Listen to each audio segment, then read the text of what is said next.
परम पावन श्री वृंदावन धाम की भूमि पर परम पूज्य सदगुरुदेव भगवान द्वाराचार्य जगत गुरु निम्बारकाचार्य श्री मुकुंद देवाचार्य पीठाधीश्वर श्री राधेश्याम शरण देवाचार्य जी महाराज के मार्गदर्शन में विश्व प्रसिद्ध भगवान श्री कृष्ण की नगरी श्री धाम वृंदावन परिक्रमा मार्ग मिथिला कुंज आश्रम में निरंतर 24 घंटे अखंड श्री युगल नाम महामंत्र संकीर्तन 30 वर्षों से चल रहा है और अखंड अहर्निश 24 घंटे सदा श्री धाम वृंदावन में मिथिला कुंज में चलता रहेगा। आज विश्व भर में अनेकों मंदिर हैं, किंतु भागवत का कोई मंदिर नहीं है। तब हमारे पूज्य गुरुदेव के भजन संकल्प से ये भाव जागा कि श्री धाम वृंदावन में एक अलौकिक भागवत मंदिर बने, जिसमें वृंदावन आने वाले सभी भक्तगण एक साथ संपूर्ण भागवत श्लोक का दर्शन कर सकें। सदगुरुदेव के इस भाव को साक्षात करने के लिए विश्व में प्रथम बार श्री धाम वृंदावन मिथिला कुंज आश्रम में श्रीमद् भागवत महापुराण के 18,000 श्लोक शिलालेख लिखित भव्य दिव्य श्रीमद् भागवत महापुराण मंदिर बनने जा रहा है। आप सब भी इस दिव्य भागवत मंदिर में अपना तन मन धन से सहयोग कर श्री धाम वृंदावन में अक्षय पुण्य प्राप्त करें। एक श्लोक शिलालेख की सेवा राशि मात्र 5100 रुपए है, जिसमें आपके नाम से एक श्लोक शिलालेख पर लिखा जाएगा। इसी प्रकार से आप 2 श्लोक की दान राशि 11,000 रुपए, 5 श्लोक की दान राशि 25,000 रुपए, 11 श्लोक की दान राशि 51,000 रुपए और 21 श्लोक की राशि है 1,01,000 रुपए देकर अनंत पुण्य के भागी बन सकते हैं। कहा गया है कलयुग केवल नाम आधारा। हम सब भी श्री धाम वृंदावन में अपने नाम से या अपने पूर्वजों के नाम से या घर में समस्त विघ्न बाधाओं को दूर करने के लिए श्री धाम वृंदावन में अखंड संकीर्तन कराने का अलौकिक पुण्य प्राप्त कर सकते हैं। साथ ही आपके द्वारा प्रदान किया गया सेवा राशि से हरि नाम संकीर्तन के साथ साथ संतों का भोजन एवं गौ माता के लिए गौग्रास समर्पित किया जाएगा। आप निम्न राशि प्रदान कर सदस्यता ग्रहण कर सकते हैं। एक दिन का संकीर्तन राशि मात्र 1,500 रुपए, एक माह का संकीर्तन राशि मात्र 15,000 रुपए, 12 माह की संकीर्तन राशि मात्र 21,000 रुपए से आपके नाम से निरंतर अखंड श्री युगल नाम हरि नाम संकीर्तन के साथ साथ साल के 12 माह में 12 दिन 12 संतों का भोजन गौग्रास आदि सेवाएं आपके मरणोपरांत भी चलते रहेंगे। अतः आप एक छोटा सा संकल्प लेकर हमसे जुड़ सकते हैं और श्री धाम वृंदावन मिथिला कुंज आश्रम में आप आजीवन सदस्य रहेंगे। आप वृंदावन में जब भी आएंगे तो आपके रहने की निःशुल्क व्यवस्था रहेगी।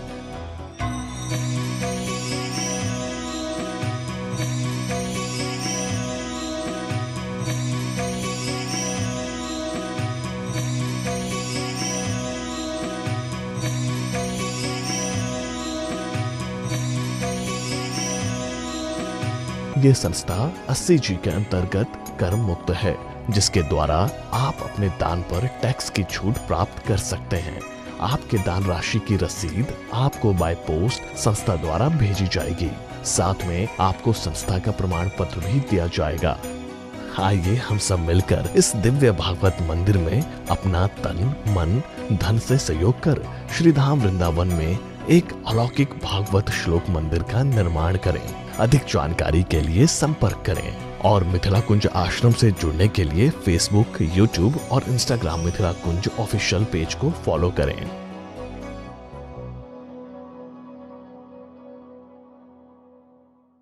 हम और आप बहुत बड़े भाग्यशाली हैं। अनंत ब्रह्मांड के धामों के सम्राट श्री कृष्ण वल्लभा बृषभान राज दुलारी राधा रानी का अपना निज घर देवर्षि ब्रह्मर्षि राजर्षि ब्रह्मादिक समस्त देवताओं के द्वारा श्री वृंदावन की वंदित रज महारानी यहाँ अपने लोग बैठकर कथामृत का रसास्वादन कर रहे हैं। वास्तविकतया महात्म्य लिखा है दिव्य देव समाज में क्या वदंती, आपके भाग्य की प्रशंसा करते आकाश में देवता लोग अपने अपने हवाई जहाज पर बैठकर आपकी प्रशंसा करते थकते नहीं हैं। क्यों? वो लोग कहते हैं अहो अमीशाम किमकारी शोभनम। इन भारतवर्ष में रहने वाले खास करके पुरुषोत्तम महीना में श्री धाम सम्राट वृंदावन में, मिथिला कुंज में, सत्संग भवन में बैठकर भगवान श्री कृष्ण के वाणी स्वरूप श्रीमद् भागवतामृत का रसास्वादन पारायण आपको देखकर ये लोग आपकी प्रशंसा करते हैं और आप उस प्रशंसा के पात्र भी हैं। अतः अपनी प्रशंसा पात्रता में तनिक भी खोज नहीं आने दीजिए। राधे राधे। खोज तब आ जाती है, कलुष तब आ जाता है कब? जब कथास्थल में बैठे हैं, मन चला गया आपका सिरदिलपुर, मन चला गया भालपट्टी, उत्तम नगर, मन चला गया बम्बई, कल्याण, तो काम चलेगा? तो ये लोग समझते हैं देवता लोग, देखो तो सही, समस्त क्रियाकलाप को, घर द्वार कुटुंब परिवार को छोड़कर धाम सम्राट वृंदावन मिथिला कुंज के सत्संग भवन में बैठकर कथा श्रवण करने में तल्लीन होना चाहिए इनको। लेकिन शरीर को तो रख रखा है यहाँ, मन को इधर उधर भगा रहे हैं। इसी का नाम खोच है, इसका नाम कलंक है, इसका नाम कलुष है, इसका नाम पाप भी है। आपकी समझ में बात आ गई होगी मेरे ख्याल से। अतः बड़े आनंद से नाम लेते हुए कथामृत का रस आस्वादन कर श्रीमान सुखदेव जी ने चक्रवर्ती सम्राट राजराजेश्वर श्रोत्री श्रेष्ठ पांडुकुल भूषण परम भागवत श्री श्री परीक्षित से पूछा, हे श्रोत्रीवर, अब क्या सुनना चाहते हो? आपने कहा, भगवान मैंने सुना था 2 प्रधानमंत्रियों का सम्मेलन श्रीधाम वृंदावन में हुआ, वहां प्रेम रस की धार बह गई थी। क्या मैं उस कथामृत का रसास्वादन करने का अधिकारी हूं?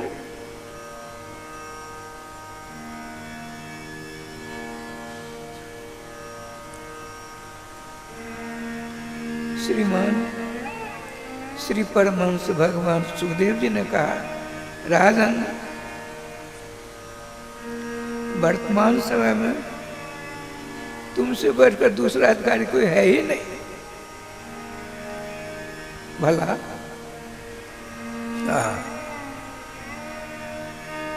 तुमने एक आदर्श स्थापित कर दिया। राधे राधे राधे। तुमने जैसा प्रश्न मुझसे किया, ऐसा प्रश्न अब से पहले किसी ने किसी के साथ नहीं किया, इसलिए तुम्हारा प्रश्न अब तक के किए हुए सारे प्रश्नों के सम्राट माने जाएंगे। जय श्री राधे। क्या सुनो, 2 प्रधानमंत्री, एक प्रधानमंत्री हस्तिनापुर के, एक प्रधानमंत्री द्वारका, एक द्वारकापुरी के, एक हस्तिनापुरी। श्रीमान ज्ञान मार्तंड देवगुरु बृहस्पति के शिष्य उद्धव जी महाराज, एक षष्ठ स्कंद के आधार पर, धर्मराज के वचनामृत के आधार पर 12 भागवत तत्व को विशिष्टतया जानने वाले 12 हैं, जिनमें एक धर्मराज, वही धर्मराज साप वसात विदुर बने और वे हस्तिनापुर के प्रधानमंत्री हैं। आज क्या लीला हुई सुधीर की। 3 साढ़े 3 लगभग बजे थे। हस्तिनापुर के नरेश धृतराष्ट्र इनके बड़े भाई हैं और राष्ट्रपति भी हैं। विदुर जी धृतराष्ट्र के छोटे भाई हैं और प्रधानमंत्री हैं।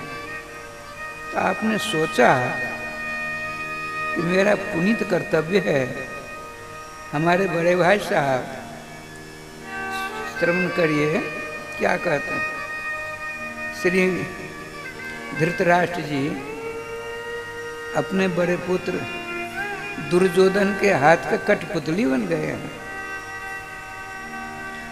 जिससे इनका तो सर्वनाश होगा ही, लेकिन इनकी प्रजा में बहुत बड़ी बिलबिलाहट होगी, खलबली मच जाएगी, नरसंहार होगा।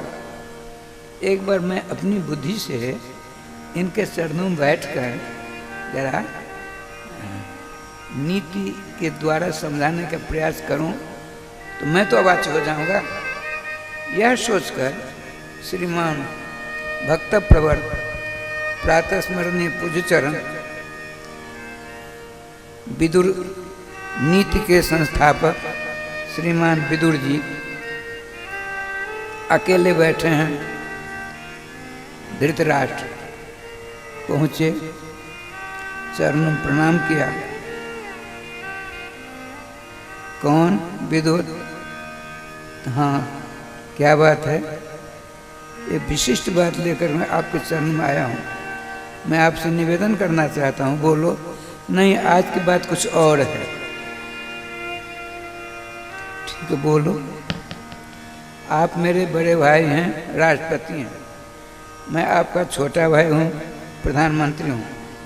लेकिन मैं निवेदन करता हूँ, मैं प्रधानमंत्री की हैसियत से आपके चरणों के पास नहीं आया हूँ, छोटे भाई की हैसियत से आया हूँ। आप राष्ट्रपति की हैं एक जगह है, मेरे बड़े भाई हैं, इसीलिए मैं आपसे निवेदन करने आया। अच्छा बोलो विदुर। आपने कहा, हे भ्राता, बड़े भाई पिता के तुल्य होते हैं। आप हमारे पिताजी भी हैं, बड़े भाई हैं, संरक्षक हैं, पोषक हैं। इस दृष्टि से आपके चरण में बैठकर निवेदन करने का मुझे पूर्ण अधिकार है। शास्त्र समुचित बात है, इसलिए मैं उचित ही कहूँगा। ठीक विदुर, कहो।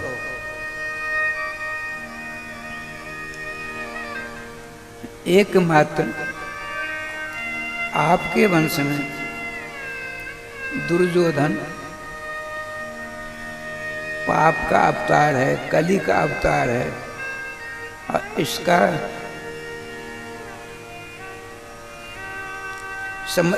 इसके समर्थन में 3 लोग हैं। इसका छोटा भाई दुशासन हाँ मिलाता रहता है। शकुनी जो आपके साले साहब हैं, वो तो हस्तिनापुर को उजाड़ना ही चाहते हैं। उन्होंने संकल्प कर लिया है, हमको हस्तिनापुर को तहस नहस करना है। आपको सब पता है भाई साहब। और महारथी नहीं, अतिरथी, दानवीर, कर्ण, धर्म के तत्व को जानते हैं, किंतु इन तीनों के समक्ष ये बौना हो गए हैं। मेरा निवेदन है, तो आप अपना कल्याण इस लोक से लेकर परलोक तक अपना कल्याण चाहते हो और अपनी सारी प्रजा को खुशहाल देखना चाहते हो। हे भाई साहब, हे पितृचरण, अपने बड़े पुत्र दुर्योधन को देश निकाला की सजा दे दीजिए। क्या सुंदर बात बताई, टकासी बात। बात हो ही रही थी। देखिए, विदुर जी हर सेकंड की जानकारी प्राप्त करता रहता है दुर्योधन, केवल उन्हीं से भयभीत रहता है। हमारे पिता कि दिमाग में न कब क्या घुसेर दें। हम जो कहते हैं पिताजी मान जाते हैं। एक यही मेरा दुष्ट है, द्रोही है, काल है, शत्रु है, जो भी कहें सब है।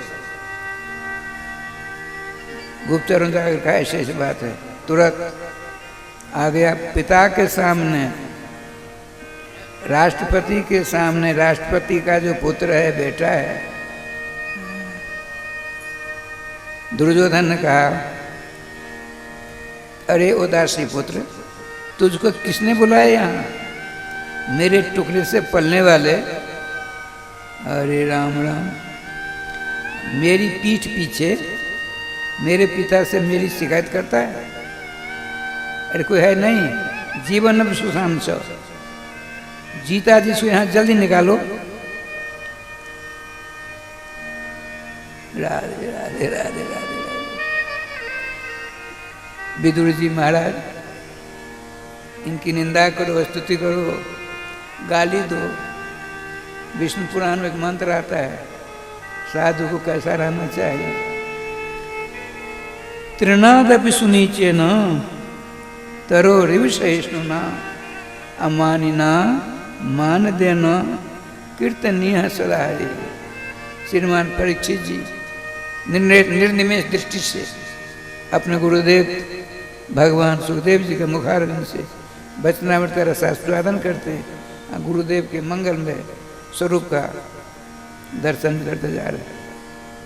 गुरुदेव ने कहा, राजन, इस बात को सुनकर विदुर जी तुरंत अपने गुरु बड़े भाई धृतराष्ट्र के चरणों में मस्तक रखा कि भाई साहब मैं जाता हूँ। देखिए,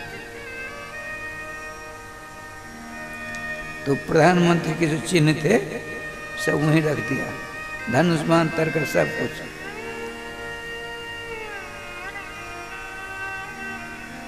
वहां से चले। श्रीमान परम यशस्वी सुरत्र श्रेष्ठ परीक्षित जी ने पूछा, आचार्य चरण, श्रीमान विदुर जी जब निकले कुछ लेकर नहीं गए? आपने कहा एक चीज लिए। क्या लिया?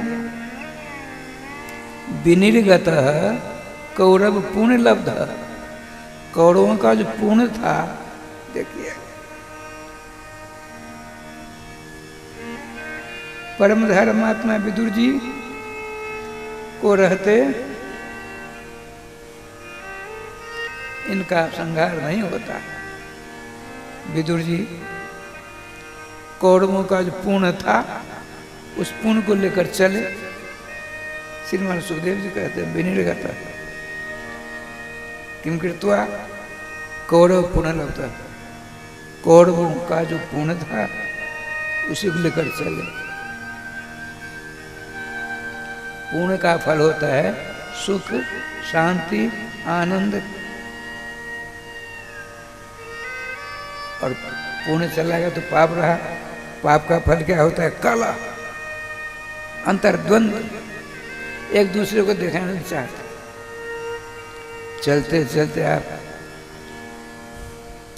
हस्तिनापुर से वृंदावन, 16 सोचा चलो वृंदावन चलो।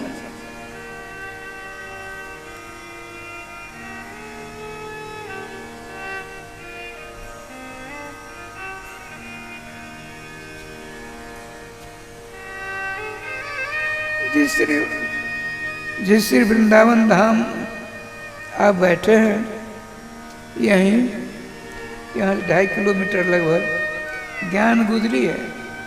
जमुना का किनारा था उन दिनों में। ज्ञान क्यों कहा जाता?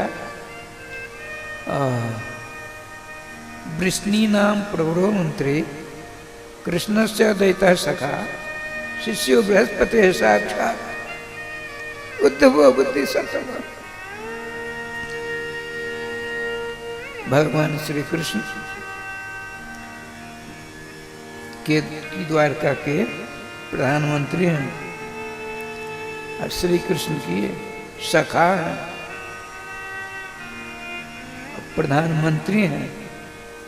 मंत्री गुप्त परिभाषण धातु से मंत्री शब्द निष्पत्ति, मंत्री शब्द का निष्पत्ति होता है, अर्थात अत्यंत गोपनीय मंत्रणा जो दे उनका नाम प्रधानमंत्री होता है। और इस संसार में मर्तलोक के पढ़ने लिखने वालों को गुरु ने बनाए ना, श्रीमान उद्धव जी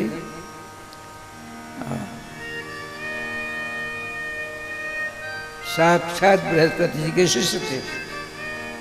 शिशु बृहस्पति साक्षात इसलिए कहा जाता है बृहस्पति जी के शिष्य आप मैं पढ़ा, मैं बृहस्पति का शिष्य साक्षात नहीं हुआ, परंपरा से हुआ। तो स्वयं ये देवलोक में रहकर भगवान बृहस्पति से सारी विद्या सीखी थी। और ज्ञान के तो साक्षात सूर्य हैं। जब भगवान द्वारका से अपने लोक जाते थे, जाने लगे तो उद्धव जी पहुँचते हैं। भगवान का चिंता मत करो, हमको साफ लग गया है,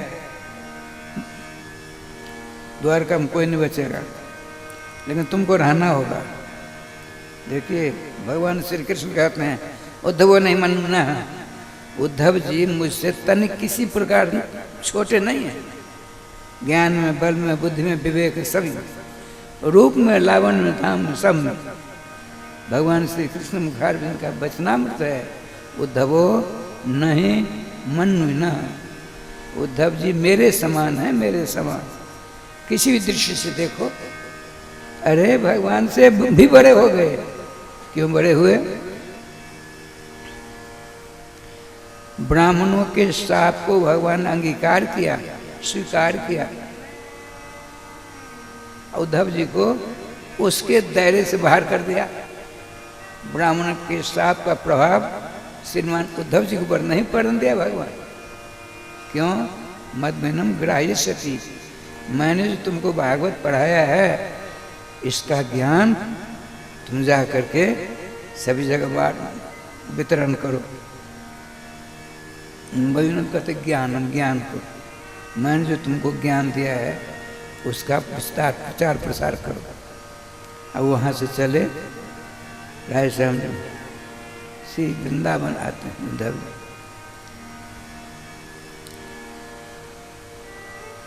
एक 125 वर्ष की अवस्था में द्वारकाधीश चले गए।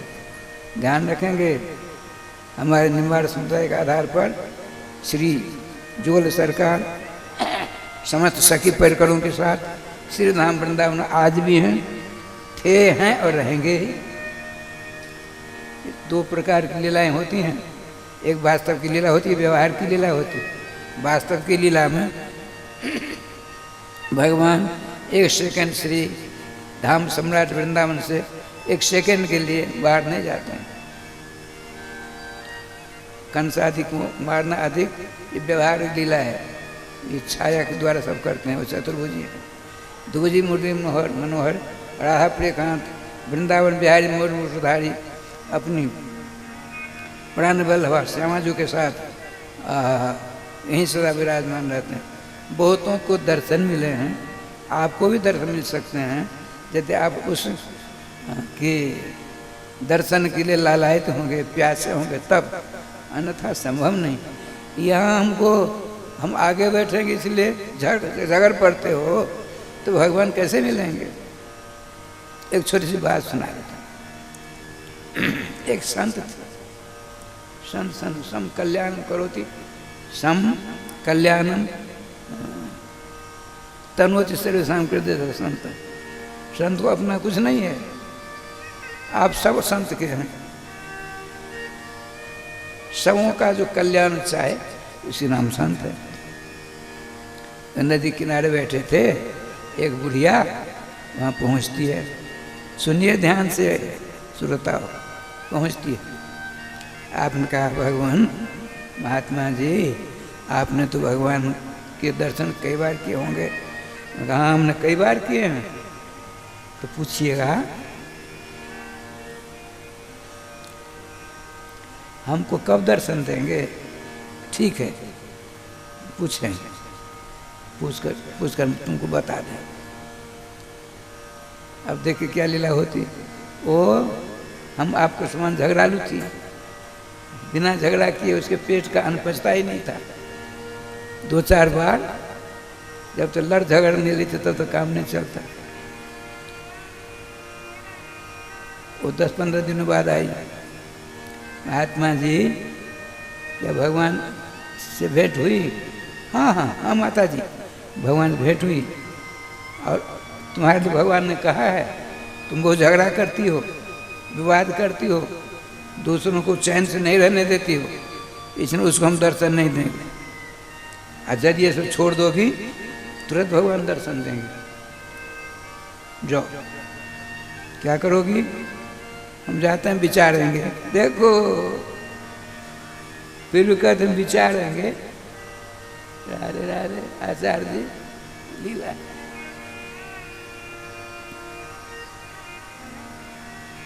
वो गई, बैठ गई, सोचती है भगवान ने भी मेरी बुरी आदत देख ली ना, अब ऐसा मैं कभी नहीं करूँगी। देखिए, मैं किसी झगड़ूंगी नहीं, सबों में उसी को देखूंगी जो भगवान सब में रहता है। उसको मैंने अभी तक नहीं देखा, सबसे लड़ती झगड़ती रही। अरे राम राम, मैंने बहुत सारे समय बर्बाद कर डाले। अब जो सामने आते, जय श्री राम, जय श्री राम जी की, जय श्री गोपाल जी की, जय श्री राधे नाम लेती हूँ, लोगों का आश्चर्य हुआ, ये क्या हो गया। देखिए, अब महात्मा जी स्वयं आते हैं उसके पास। वो महात्मा जी जिसे बार 2 बार गई थी। माता जी, भगवान के दर्शन होते हैं। भगवान, आपने मेरे हृदय की आँख खोल दी। मैं बड़ी दुष्टा, सारा समय बर्बाद कर डाला, लेकिन अब हमको हर एक मनुष्य में, हर एक आदमी में, हर एक जीव में उनके दर्शन होते हैं। मैं धन्य हो गई, मैं धन्य हो गई। देखिए,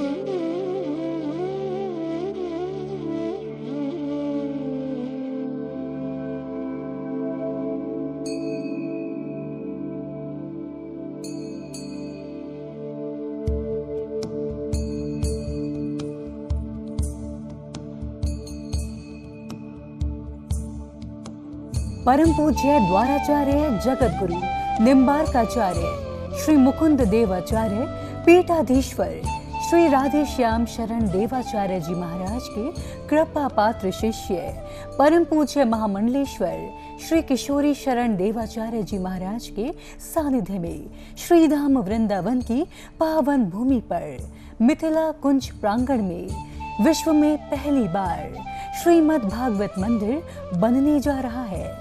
इस प्रांगण में श्रीमद् भागवत के 18,000 श्लोक शिलालेख किए जाएंगे। आप सभी भक्तगण भी इस मंदिर में सहयोग कर सकते हैं।